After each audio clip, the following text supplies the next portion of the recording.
ہمارے ذہنوں میں جو معیارات بیٹھے ہوئے ہیں وہ کیا ہے؟ کامیابی پیسے سے ہے، کامیابی جائیداد سے ہے، کامیابی کاروبار سے ہے، کامیابی شہرت سے ہے، کامیابی اقتدار سے ہے.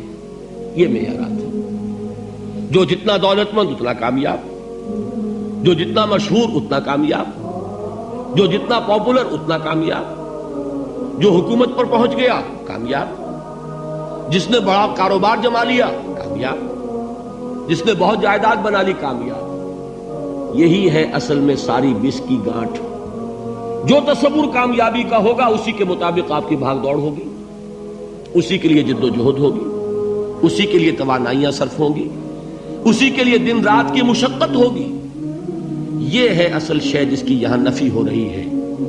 کامیابی دولت سے نہیں، کامیابی شہرت سے نہیں، کامیابی اقتدار اور طاقت اور حکومت سے نہیں، بلکہ کامیابی ہے ایمان سے، عمل صالح سے، تواصی بالحق سے، تواصی بالصبر سے. آپ غور کیجئے اس نقطہ نظر کا، اس ایٹیچیوڈ کا، یہ جو مینٹل ایٹیچیوڈ ہے اس کا بدل جانا ہی انسانی شخصیت کے اندر انقلاب برپا کرے گا. اب آپ کا نتیجہ کیا نکلا؟ اگر تو دولت سے کامیابی ہوتی تو قارون بہت کامیاب تھا، اگر حکومت سے کامیابی ہوتی تو فرعون اور نمرود بہت کامیاب تھے. کامیابی ان سے نہیں ہے. کامیابی انسان دولت میں قارون کی دولت تک پہنچ جائے اور دنیا میں دبدبہ اور اقتدار اور سلطنت اور حکومت کے اعتبار سے وہ نمرود اور فرعون کا مقام حاصل کر لے، وہ ناکام ہے، خائب ہے، خاسر ہے، برباد ہے. اور ابو ذر غفاری کامیاب ہے، چاہے ان کے پاس کچھ نہیں تھا، جھونپڑی تک نہیں تھی، کوئی گھر نہیں تھا. حضور نے فرمایا ہے اللہ کے کچھ بندے ایسے ہوتے ہیں جو کسی محفل میں جانا چاہیں تو انہیں اجازت نہ ملے، جو کہیں اگر رشتہ کرنا چاہے کوئی ان سے رشتہ کرنے کو تیار نہ، کہیں کوئی سفارش کرنا چاہے تو ان کی کوئی بات ہی نہ سنے. لیکن اللہ کے ہاں ان کا وہ مقام ہے کہ اگر بھولے سے بھی کسی بات پر قسم کھا بیٹھتے تو اللہ ان کی قسم کی لاج رکھتا ہے. یہ ہے فرق. یہ جان لیجیے اچھی طرح. اس بات کا مان لینا آسان، اس پر سبحان اللہ کہنا آسان، لیکن اس کے مطابق آپ کے اپنے ذہن کا بدل جانا بہت مشکل. اس لیے کہ ہم متاثر ہوتے ہیں اپنے ماحول سے. وہ بڑا محل ہے، دیکھ کر ایک دفعہ جھجری آتی ہے، وہ بڑی سی 20 فٹ لمبی کار سناٹے کے ساتھ آپ کے پاس سے گزر گئی.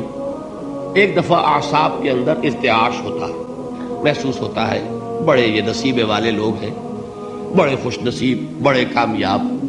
حالانکہ کچھ معلوم نہیں کہ یہی سب سے بڑی بد نصیبی ہو سکتا ہے کہ یہی سب سے بڑی ناکامی ہو. اگر ذہنوں میں یہ بات بیٹھ جائے کامیابی کس شے سے.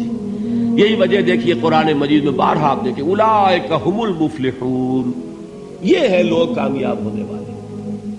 آج یہ آپ نے نماز میں وہ آیات سنی، یا ایھا الذین آمنوا ارکعوا واسجدوا واعبدوا ربکم وافعلوا الخیر لعلکم تفلحون. اے ایمان والو، رکوع کرو، سجدہ کرو، اپنے رب کی پرستش اور بندگی کرو اور اچھے کام کرو تاکہ تم کامیاب ہو جاؤ. تو کامیابی کن چیزوں سے ہے؟ یہ ہے سب سے بڑا سبق. یہ ہمارے دل میں اگر بات بیٹھ جائے، ٹھک جائے، تو زندگی بدل جائے گی. صبح و شام بدل جائیں گے، نقشے بدل جائیں گے، بھاگ دوڑ کا رنگ بدل جائے گا، ویلیو سٹرکچر بدل جائے گا. آج وہ ایک چیز نہایت اہم نظر آ رہی ہے، کل نہایت غیر اہم نظر آئے گی. جیسے کہ حضور کی حدیث ہے مالی ولد دنیا، مجھے تمہاری اس دنیا سے کیا سروکار ہے. انما مثلی کراکب استظل تحت شجرۃ ثم راح فترکها، میری مثال تو اس سوار کی سی ہے جو تھوڑی دیر کے لیے ایک درخت کے سائے میں ٹھہرتا ہے سستانے کے لیے، پھر وہ اپنا راستہ لیتا ہے. اسے اس درخت سے مستقل تعلق اس کا نہیں ہے، وہ اس کا گھر نہیں، وہ اس کی منزل نہیں. اسی طرح یہ دنیا میرا گھر نہیں ہے. اب دیکھیے ہم کہتے ہیں انا للہ و انا الیہ راجعون، ہم تو مسافر ہیں، ہم اللہ کے پاس سے آئے، اللہ کی طرف ہمیں لوٹ جانا ہے. کن فی الدنیا کانک غریب و عابر سبیل، حضور فرماتے ہیں دنیا میں ایسے رہو جیسے کہ تم اجنبی ہو یا راہ چلتے مسافر. لیکن یہ طرز عمل کب ہوگا؟ جبکہ یہ آیت ہمارے ذہنوں کے اندر بیٹھ گئی ہو، والعصر ان الانسان لفی خسر الا الذین آمنوا وعملوا الصالحات وتواصوا بالحق وتواصوا بالصبر۔ یہ ہے اصل بات جو میں نے عرض کیا تھا کہ میں بتاؤں گا صحابہ کیوں ایک دوسرے کو یاد دلاتے تھے۔ اس لیے کہ دیکھیے جیسے برف باری اگر ہو رہی ہو، آپ باہر نکلیں گے تو برف آپ کے کپڑوں پر جم جاتی ہے نا، تو آپ جھٹکتے ہیں کپڑوں کو تاکہ برف ہٹ جائے۔ ہمارے ایمان پر اس دنیا میں رہتے ہوئے جب ہم متاثر ہوتے ہیں ماحول سے تو گردہ آ جاتا ہے، برف پڑ جاتی ہے، اس کو جھٹکتے رہنے کی ضرورت ہے۔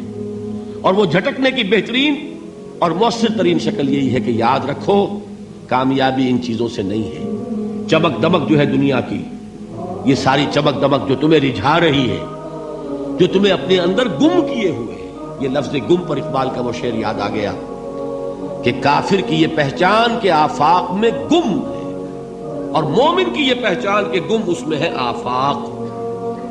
تم گم نہ ہو کر رہ جاؤ اس میں، مبہوت نہ ہو کر رہ جاؤ، مرعوب نہ ہو کر رہ جاؤ، دنیا ہی کی محبت تمہارے اوپر ڈیرے نہ ڈال دے، تمہارے دلوں کے اوپر مسلط نہ ہو جائے۔ لہذا تازہ کرتے رہا کرو، والعصر ان الانسان لفی خسر الا الذین آمنوا وعملوا الصالحات وتواصوا بالحق وتواصوا بالصبر۔ پھر یاد کر لو، پھر تازہ کر لو اپنے اس یقین کو کہ کامیابی دولت سے نہیں، کامیابی ثروت سے نہیں، کامیابی اقتدار سے نہیں، کامیابی شہرت سے نہیں، کامیابی جائیداد سے نہیں، کامیابی ہے ایمان سے، کامیابی ہے عمل صالح سے، کامیابی ہے تواصی بالحق سے، کامیابی ہے تواصی بالصبر سے۔ یہ چار چیزیں ہیں کہ جو کامیابی کے لوازم